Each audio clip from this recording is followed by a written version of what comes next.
watching Sioux City Scoop. You're watching Sioux City Scoop. You're watching Sioux City Scoop.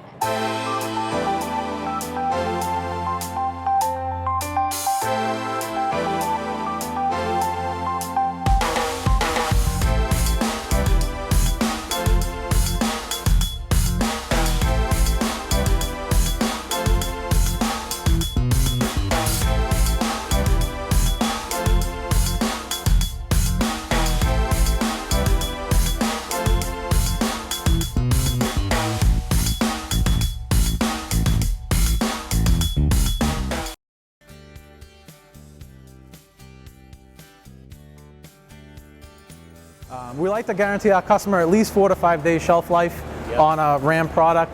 Basically, since tomato is so delicate, the flesh is so soft, the less you handle it, the better. So we just do a one-step color sort and sanitize through the equipment in the production room, and then we try not to touch it at that point anymore because it doesn't like to be handled. Sanitize right here. Yes, yep. Some customers actually request that they do get sanitized at the farm, so that fulfills the government obligation. But some customers request either additional sanitizing or none at all. Some customers, tomatoes really don't like water, and actually make it go soft a little bit faster than if you weren't to run any water over it. So there are customers that request no washing at all. If the product needs washing, they would request a separate lot or a totally different brand of tomato. That's how much they don't want the water to touch it. So it's all customer based, customer driven. So. And again, everything inside these coolers is built for height, it's built for racking. So that will be basically our second phase of expansion, would be to put in all kinds of racking in all the coolers. That way it would maximize the storage efficiency. Instead of going out, you go up. And then once we get to the point where the racks are full and we really need to build out from there, we would knock down the rear of the building and then continue out and build up onto the foundation. So you have an on-site generator in case the power goes down? We don't, but after last winter, they are looking at, after last winter, they are looking at the cost of getting one installed. Knock on wood, we wouldn't have any issues as far as losing power or any roof issues or anything like that, thankfully. So we figured if we can make it through last winter, we should be okay, but we don't want to roll the dice either. Naturally, there's a lot of product in here that, that's a liability. Yeah, so we try to. Subjected to inspections? Oh yes, yeah. We have our GFSI audit. That's our own voluntary food safety audit that we do. It's basically the highest form of food safety available. It's a global food safety initiative. It's recognized worldwide. Then we also have our regulatory inspections from the FDA, USDA, even customer-based audits where the customer themselves, especially the food service industry, they will send in their own auditors to come in and audit the facility in addition to the GFSI audit too. So basically almost once a month to every other month, there's some sort of audit going on, whether it's customer, regulatory, or voluntary. Someone's in here looking around. So the way we train the crew is we should be ready for an audit or a visitor any day of the week. There should be no cleanup time. Oh, it's an audit this week, hurry, scrub everything down. We have our master sanitation schedule set up that basically the building takes care of itself. As long as you follow the schedule, whether it's a weekly item, monthly, annually, quarterly, annually, whether it's cooler walls, rooftop units, scrubbing the floor down, the whole building should be covered. And in that case, you'll prevent any last minute needs of cleaning, which really shouldn't happen. So should be ready to go any day of the week. This machine here that you're looking at, this is a line B. This is our grape tomato machine. Basically, this is a weigh-in fill. So we buy all the grape tomatoes loose in 20-pound containers, and then we pack them into the little 1-pint units. It handles them really gently though, so they don't get damaged. Oh yeah, all the transitions are try to be as smooth as possible. See how easy those are going down in there? Yep, so we have an in-feed through a wash step if needed. There's a wash hood. We have our dryers here, which will dry off the product. Then it goes out onto the inspection table. On the inspection table, the women here are sorting, culling any bad product, anything Quality control. Exactly. Looks like it's no good. Yep. Anything, even besides the K, even if it's a little bit shrinkled or anything that basically a subpar, number 1 quality, they'll go ahead and cull that out. You have a little shrinkage for this process then. Oh sure, yeah. 20 pounds going in there might be 19 pounds coming out. Yeah, no. Whenever you handle the product, you're pretty much always going to have some sort of shrink involved there. And I mean, we pretty much assume about 12% shrink over the whole lot. Here, after it goes through the inspection, it lifts it up to fill the hopper. It's also a 12 scale unit, so it packs 12 1-pints at one time. Oh yeah. Then I used to see them at the supermarket and the. Yeah, that's the finish. That's the plastic finished pint unit. container. Yeah. Yeah. Then I'll run through our labeler here. So auto labels, that opens up the door for a lot of private labeling with the labeler. So You can provide for a certain chain store something to put their label. Right exactly. on it. Yep, exactly. So And does it weigh at all? Is it measuring to say it's exactly 1 pint or whatever it is? In yep, each one? exactly.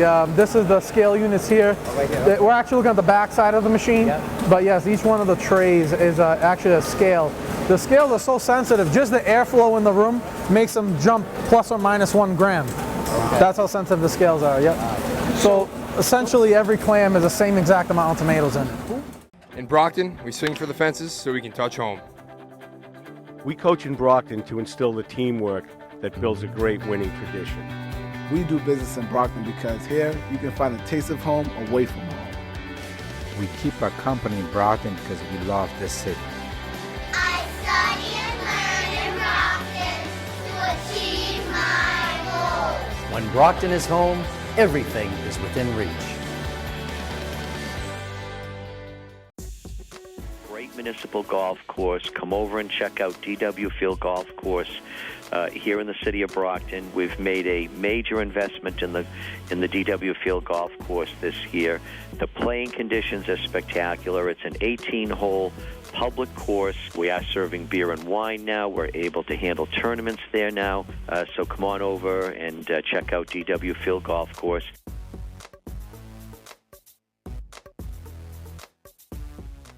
Our products mainly go to the food service industry. There are some other vendors on the New England Produce Center who service more retail, like Stop and Shop, Market Basket. It's really no different than this product. I'm not sure what type of equipment that they have, what type of grading process that they would go through. A lot of these machines are not automated like this. It's basically, they call it like a waterfall, where the tomatoes will just fall right over and fill the pints. And it's a very manual labor operation where they'll have to skim off the top of the pint before they close the lid. This fills, weighs, closes the pints, labels, out onto the pack table, fully automated. Naturally, the more automated you are, the faster your production rate, efficiency. Primarily for restaurants and cafeterias? Yes, yeah, primarily to the restaurants through the food service industry. Massive sanitation schedule, as long as we follow the schedule, the building pretty much takes care of itself as far as the cleaning. Oh yeah, a fork. Yep, we have a forklift with a cage that gets chained onto the forklift. It's a 2-man operation. Naturally, one operating the forklift, one doing the clean. Oh yeah. Restaurants and everything. Yeah, this is excellent. Easily wiped down. This is right in your wheelhouse, too, isn't it? Yeah. Right now, actually, it's pretty quiet, but we're moving about 5 to 6 loads of tomatoes, which become 1,600 cases to a load, 25-pound net case. So I believe it's about 40,000 pounds a load. Times 5 is about, I would say about 200 to 250,000 pounds of tomatoes get processed through here a week. On average, yes. A week? A week.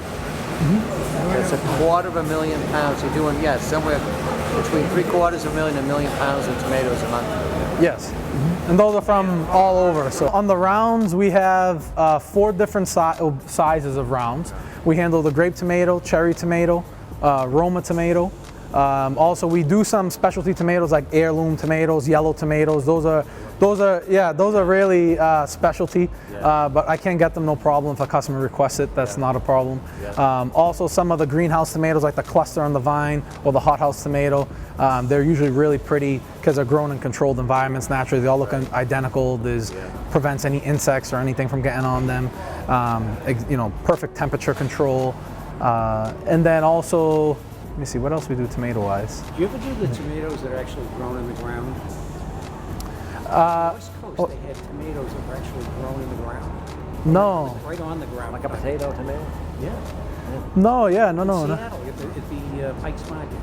Really? No, I'll have to look into that. Yeah, no, I haven't. Is that heirloom variety? Maybe? Yeah.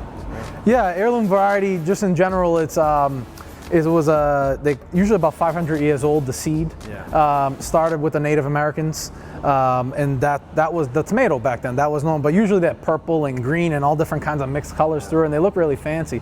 But that was what they had back then. So they just keep perpetuating that growth and saving the seeds. And I believe a genuine heirloom tomato, the seeds are about 500 years old.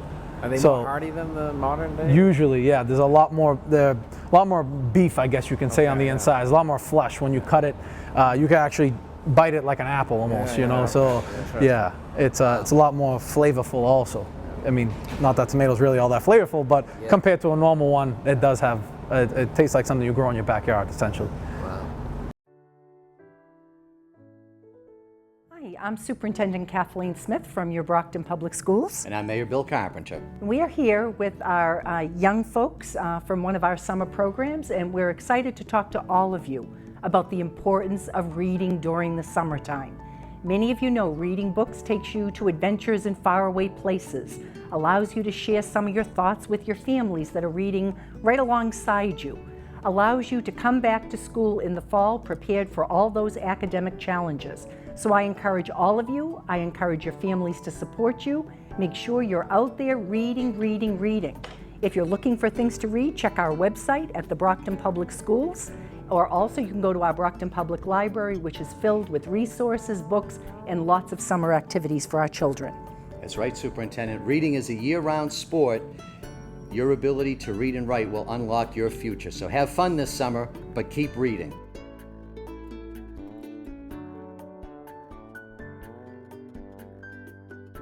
Read to succeed.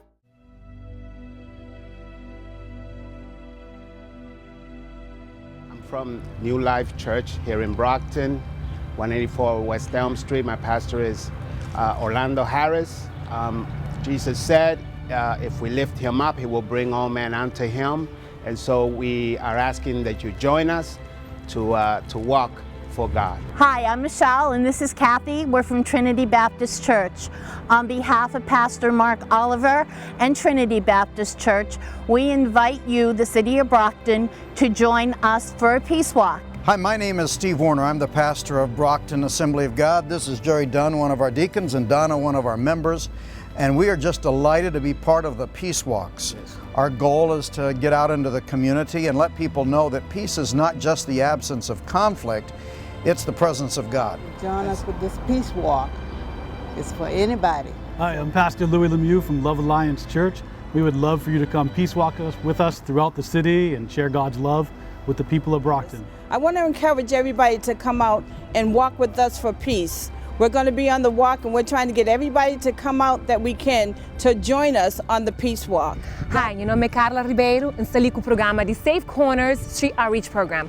Eu queria convidar nós na casa para bem achando, para não bem andar para paz e também para não andar para ajuda o companheiro. No olho de Deus, nós somos nós também ser boa ajuda. Por favor, bem ajudar. Venir andar con nosotros en paz. Vin joindre nous pour nous marcher ensemble pour la paix pour Brockton. Hi, I'm Brockton Mayor Bill Carpenter. This summer, we're working with faith-based organizations from across the city to walk for peace. I hope you'll join us.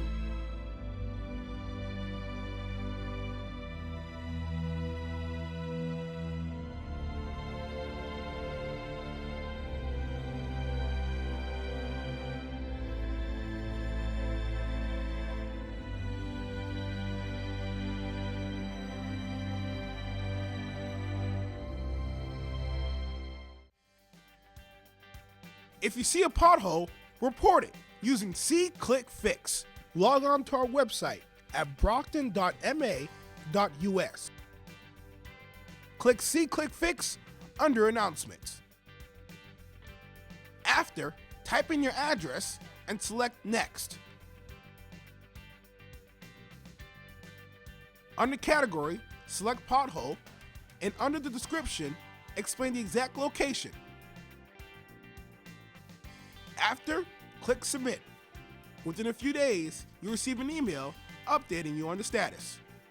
And don't forget, you can download the SeeClickFix app on your smartphone. Hi, I'm Brockton Mayor Bill Carpenter with just 3 words for you. See, click, fix.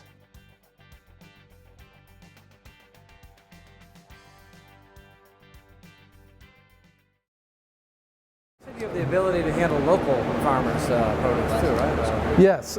Yeah, as long as the farmer is GAP audited, which is the global agriculture, which I believe most are nowadays, then that fulfills our requirement for the supplier approval that they have their audits in place, that they're not using contaminated water, unapproved pesticides, basically just everyone following the rules pretty much, and it minimizes it's about minimizing any risk.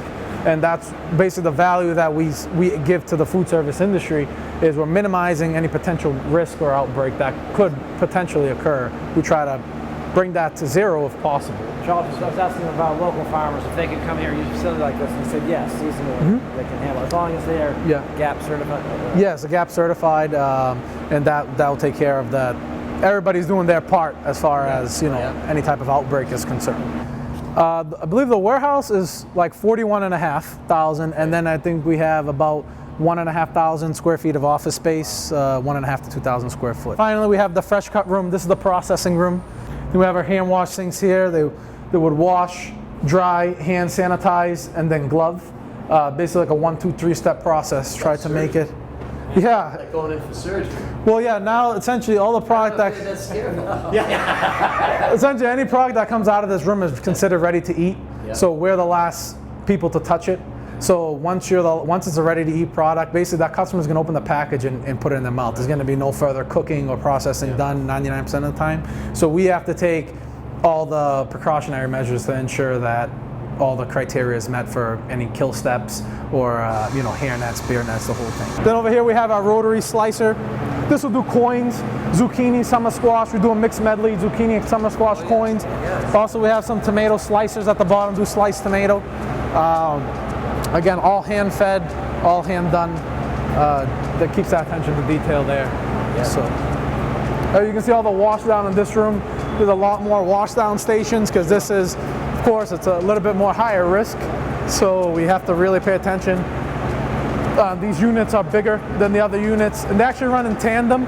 So with the temperature being so critical as it is in this room, we usually run they're all run at the same time, but as far as cooling, 1 and 3 will run. They'll cycle off, and then 2 and 4 will run, so you don't overwork the units. And if 2 were to go down, you're still able to cool the room with the other 2 units, and you're not dead in the water at that point. Because if this room, let's just say this refrigeration went down altogether, we wouldn't be able to use this room at all. Back in 2000, Boston Tomato ended up coming up for sale. It was an older gentleman, just wanted to get out of the business. They really didn't have any family or relatives to pass it on to. Then he just wanted to sell and retire, and then he took over Boston Tomato back in 2000. And the company really wasn't in good standing or a good reputation, I guess you can say, so it's pretty difficult to let all the customer base know that no, the old owners are out and this is new, we're going to totally revamp it. Sometimes it's actually more difficult reviving a name than starting from scratch. So there was a little bit of work there involved, but everything went well, and he had a pretty big customer base that would follow him. Of course, you got to stick your neck out a little bit, when you first invest into something like that, and thankfully everything worked out for the best. Boston Tomato to Boston Fresh, there was a rebranding at some point. Actually, Boston Fresh is a partnership between Boston Tomato and a longtime friend of my father, Sam Malio of Malio & Company out of the Midwest. They're really big into the food service industry, the full traceability and the food safety aspects. So we basically, like I was explaining to gave you market share right away. Yeah, so they brought the template and the know-how. We brought the local knowledge, the local customer base, and the product procurement with the existing relationships that we had. We kind of came together and blended both, and then this Boston Fresh kind of came up, and ever since it's been doing very well. In Brockton, we swing for the fences so we can touch home. We coach in Brockton to instill the teamwork that builds a great winning tradition.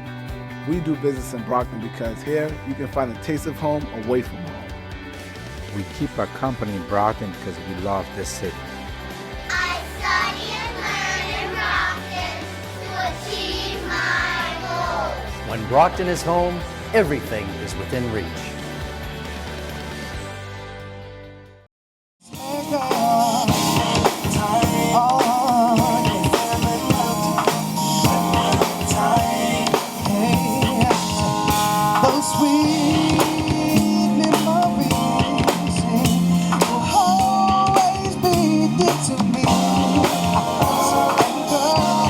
No matter what we say.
sound.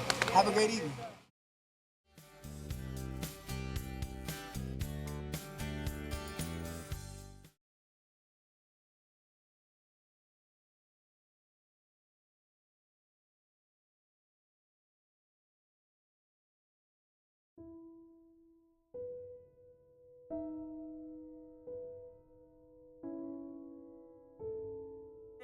Brian, oh my God, this guy don't look too good, man. His lips are blue. Oh my God, oh my God. Oh my God, he looks like he's overdosing, but he hasn't used in like an hour. He can't be overdosing. You can overdose up to 3 hours after you use. His breathing's really shallow. If he is overdosing, the only two things that can save him are oxygen and Narcan. Well, throw some cold water on him. Hit him with some Coke or some milk. I heard that works. Those are old wives' tales. I've learned in my overdose prevention group from the Mayor's Coalition that those can actually harm someone. Get up! Let me put the Narcan in here. Do the sternum rub. Come on, yeah, I have to try to do the sternum to try to get his breathing back. God. Oh my God. Okay, let me put the Narcan to this guy. This is the only thing that could help him. Narcan only works on opioids, such as heroin or Percocets.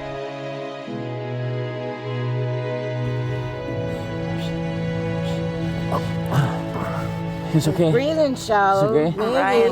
Tilt his head up. He doesn't look too good. I'm gonna call for help. No, call 911. He's not responding. He's not responding. He's not responding. Just give him the Narcan, no 911. The Good Samaritan law protects us.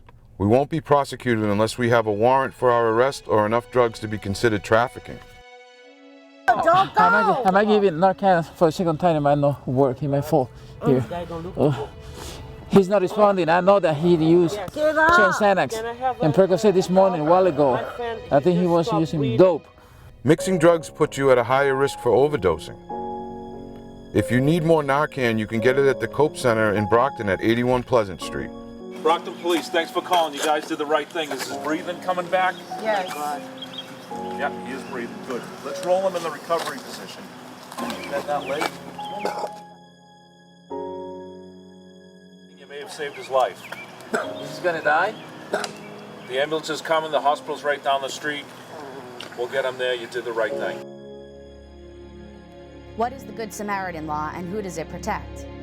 A person who in good faith seeks medical assistance for someone experiencing a drug-related overdose, or a person who experiences a drug-related overdose and is in need of medical assistance and in good faith seeks such medical assistance, or is the subject of such a good faith request for medical assistance, shall not be charged or prosecuted for possession of a controlled substance. This shall not prevent anyone from being charged with enough substances considered to be trafficking, distribution, or possession of controlled substances with intent to distribute.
My name is Daryl Ellison, and I lost my only son, Carl Evan, in a hit-and-run accident. Carl was joy beyond words. He was fun-loving. He had a great sense of humor. He had a strong work ethic. He went on at 16 years old, got a job at Shaw's Supermarket, and he worked there until the day he died. He was a very giving person. He never had any money. He was always giving his money away. He would pay for homeless people's meals, whatever he felt they needed. On Sunday, September 28th, Carl had just finished his job at Shaw's in Brockton, Massachusetts. He had crossed the street to go to the 7-Eleven. He was leaving the store at the corner of Belmont and West Street when he was struck and killed at 9:22 p.m. A surveillance camera picked up the vehicle as it was leaving the scene. Police believe the vehicle that hit Carl was a silver or gray minivan. It would have front end damage. There is a $5,000 cash reward for information leading to the apprehension of the person or persons responsible for Carl Evans' death. If you have any information, please call the Massachusetts State Police at 508-923-4205 or the Brockton Police at 508-941-0234.